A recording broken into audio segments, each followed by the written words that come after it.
خطاب و مراجعت من به نواربرداران خیانتکار است. آنهایی که در دست تلفن‌های موبیلی دارند که هر چیزی که دیدند آن را عکس برداری یا نواربرداری کرده در معرض تماشای همگان می‌گذارند. صرف نظر از آن که با این کار خود آبروی مسلمانی را می‌ریزند که گناه آن برابر ریزاندن خون مسلمان است. روزهای اخیر در شبکه‌های اجتماعی بعضی نوارهای پخش شده ایستاده است که به بی‌حیایی و بداخلاقی بعضی زنان و مردان مسلمان دلالت می‌کند. یکی با شعر و سرودخوانیش بند ایزار و شرمگاه زن و مرد را نام می‌گیرد. دیگر با لباسهای تنگ و نازک رقص کرده تمام بدنش را می‌لرزاند.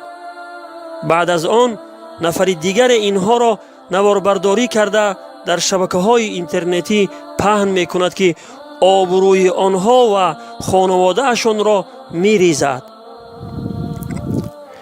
اینها این کار خود را در پیش چشم مردها نکرده بودند، بلکه در یک حجره علاهیده شعر و سرودخوانی و رقص می‌کردند. ولی دوستی نزدیک از اینها با آبروی اینها چنگ زده اینها را نواربرداری می‌کند و در شبکه‌های اینترنتی در معرض تماشای همگان می‌گذارد. در نتیجه این را می‌بینیم که هر نفری که این نوار را می‌بیند خود اینها و پدر و مادرشان را و نیز همین نواربردار را دشنام و حقارت‌های فحش می‌کند. در تحت این گونه نوارها هر نفر فکر و نظریه خود را درباره اینها می‌نویسند که یا غیبت است یا تهمت است یا دشنام و حقارت‌های فحش. بعضی وقت کامنتری نویسان چنان با همدیگر از پس اینترنت جنگ و نزاع می‌کنند که تمام دشنام و حقارت‌های فحش را به همدیگر می‌نویسند.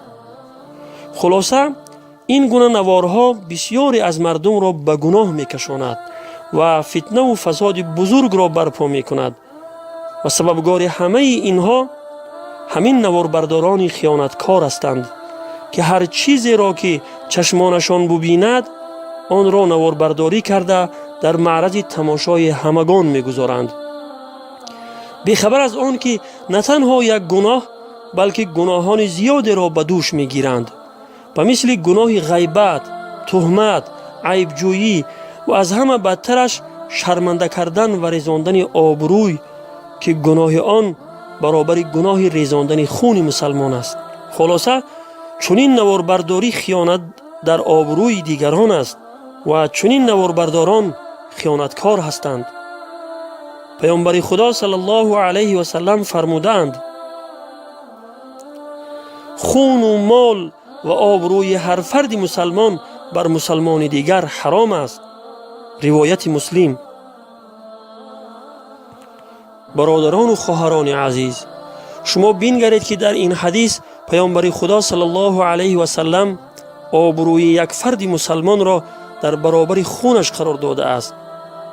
پس وقتی آبروی کسی را میریزی گویا خون او را میریزی و گناه ریزاندن خون مسلمان را به دوش میگیری.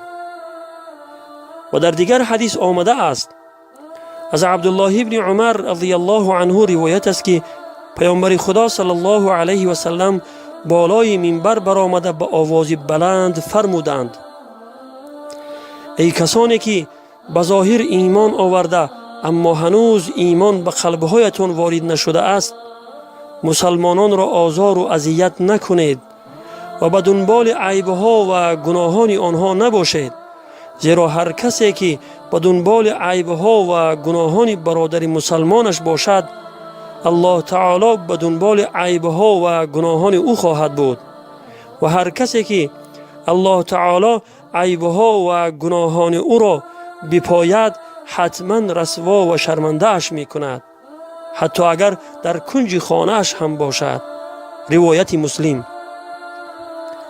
این خطاب پیامبر خدا صلی الله علیه و سلم به منافقان بود که آنها به زبان ایمان آورده بودند اما ایمان در قلب‌هایشان جای نگرفته بود.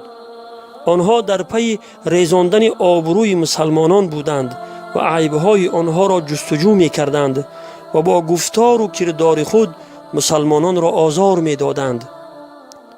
برادر و خواهر عزیز، انا همین کاری که تو میکنی که دیگران را نواربرداری میکنی و آنها را در معرض تماشای همگان میمانی که سببگار ریختن آبروی آنها میشود، فعل و کردار منافقان است و تو پیروی از منافقان کرده ایستاده ای.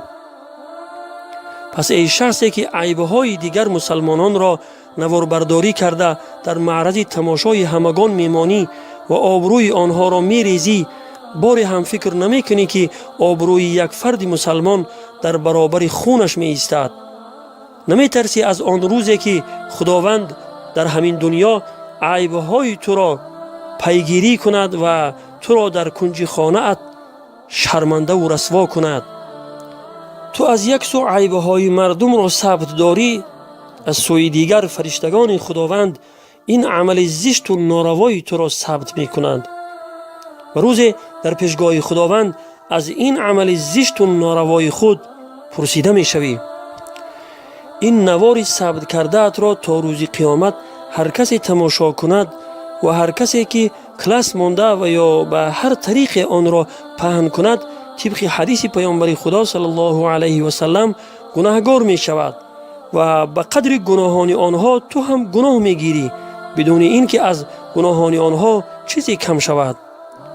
پس پرهیز نما از نواربرداری و پهن کردن هر گونه نوارهایی که سببگار ریختن آبروی دیگران و شرمنده شدن آنها می شود، تا خداوند آبرو و ناموس تو را حفاظت نماید و از شرمنده شدن نگاه دارد.